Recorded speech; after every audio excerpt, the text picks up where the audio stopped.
right, student business owners, what's up, y'all? Thank you for making some time.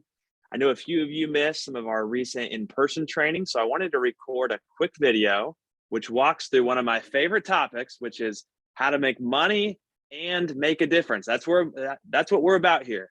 How do we help you make money and help you make a difference, not only for yourself, but also for your customers, not only for you today, but also for you in the future. So let's go ahead and dive into this. I'm going to share my screen here. And as we think about how do we make money and how do we make a difference, we're going to start with the money side of things, and we're going to talk about profit. Here's the basic profit formula. It's what does it make, your benefit or price, minus what does it take, that would be your cost. All right, so whatever you have left over, that's your profit. So it's really almost as simple as a basic pros and cons list. So as you're thinking through your business, if you just show up, do what you're told, take the money they give you and go back home, that sounds a whole lot more like a job than a business. We want you to be thinking like a business owner. So here's what you should be thinking through. Okay, I'm taking this babysitting job this weekend. What does it make? What does it take? So it makes, let's call it $25. Well, what does it take? Well, it takes 2 hours of my time. Is that all it takes? Well, no, it also takes, I suppose, the time on the phone to organize and coordinate the time, and it takes the gas to get there, and maybe it takes some of my mom's time to give me a ride. Well, okay, well, what does it make again? Okay, well, I got $25. Well, is that all it makes? Or are there some other intangible benefits? Well, maybe it's I have a lot of fun playing with kids. That's an intangible benefit to me. Well, maybe I'm working with people who are mentoring me and I can learn from them. Okay, well, that's another intangible benefit. So here's what I would ask you guys to do. Step one of this process is make a list. What are some benefits that you're receiving from doing this given job?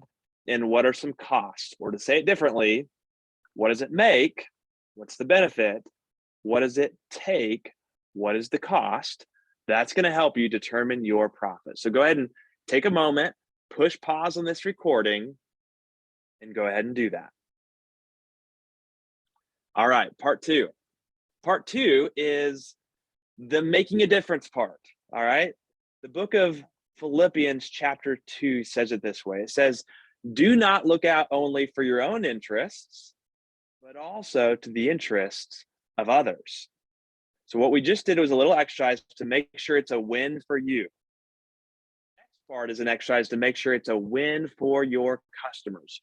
To be successful in business and in life, you must look not only to your own interests, but also to the interests of others.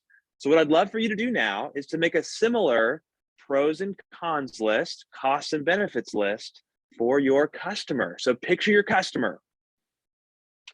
Mom, 3 kids, husband who needs a date night.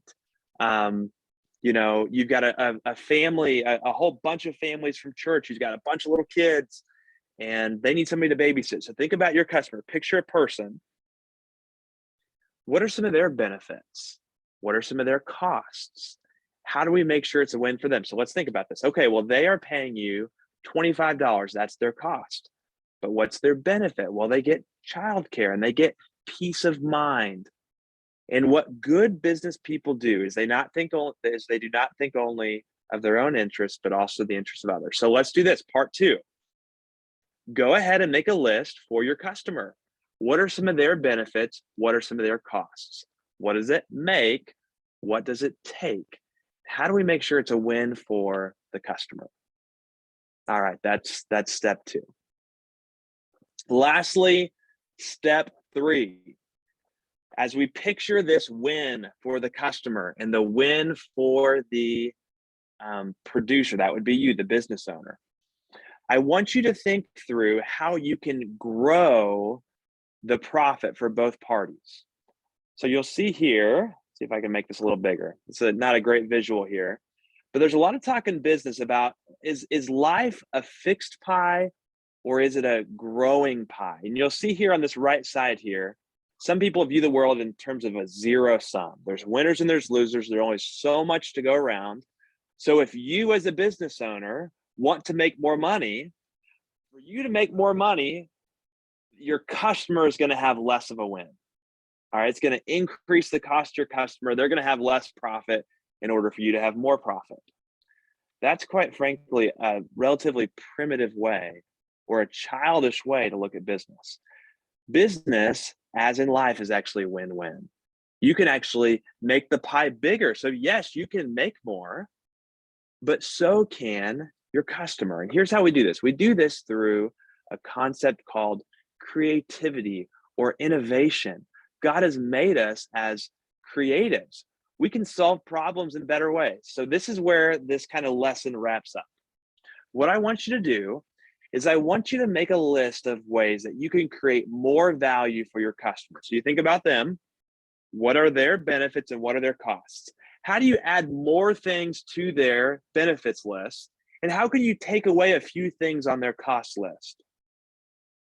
At the same time, you want to focus on what are some of your costs that you could eliminate? Or what are some of your benefits that you could increase? And I know we've talked about kind of all 4 points here, but let's simplify it one layer down.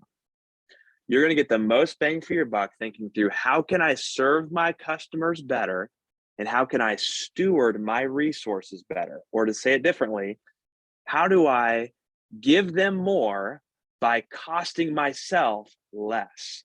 And if you really focus on those things, you're going to create more profit for yourself and also for your customer. Now, you may be thinking to yourself, okay, well, where do I start? Well, let's start with the interest of our customer.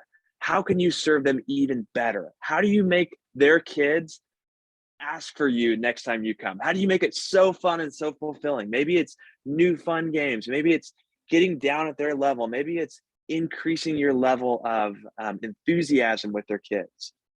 Or maybe it's something that the parent really values, like teaching a Bible lesson to the kids. Or it is, dressing in a professional way so that they really trust and can benefit from that. Maybe it's, cleaning the house while you're there. It's increasing more value to your customer, but you're already there. You got the time, the kid's asleep. Maybe it's a cool way to add additional value while not adding a whole lot of cost for yourself. Now let's think about your own interests, okay? How can you be more efficient? How can you lower your cost? Well, maybe it's getting customers that are closer to your house. Maybe it's carpooling with another babysitter to get there. Maybe it's buying inexpensive snacks that the kids really like but don't cost you a whole lot of money. Maybe it's a little bit of a dollar store prize for the kids instead of a $10 prize from Target. So you guys are going to know better than we do about your specific business. But let's wrap it up with this kind of final homework assignment. Why don't you think of 3 ways that you can serve your customer better? And what are 3 ways that you could be more efficient with your resources, with your time, with your gasoline, with the time of others? That's going to make a bigger win for your customer and a bigger win for yourself. So that's the name of the game. Making money, making a difference. Business is a great way to do both. But here's the final pro tip. Seek first the interest of your customer. If you want to make more money, serve the socks off of them better first, and then say, hey, you know what? We're going to be increasing our rates from $10 an hour to $12 an hour. And we're going to be doing that in the next couple of weeks. I would love to keep you on as a client. I'd love to serve you at an even higher level. What do you think? And 9 times out of 10, after you've proven to them, oh yeah, this is a first class babysitter business owner, they're going to be happy to pay a little bit more. And you may have to get to know them a little bit better. People value different things. So make sure you ask those questions. Make sure you don't assume too much what those individual parents value. So listen to them well and do your best to manage your costs and also create more value for your customer. That's all for today. We'll be back in a little bit with some more, but thank you guys for your attention. Continue to keep up the win-win businesses that you guys have started. Take care.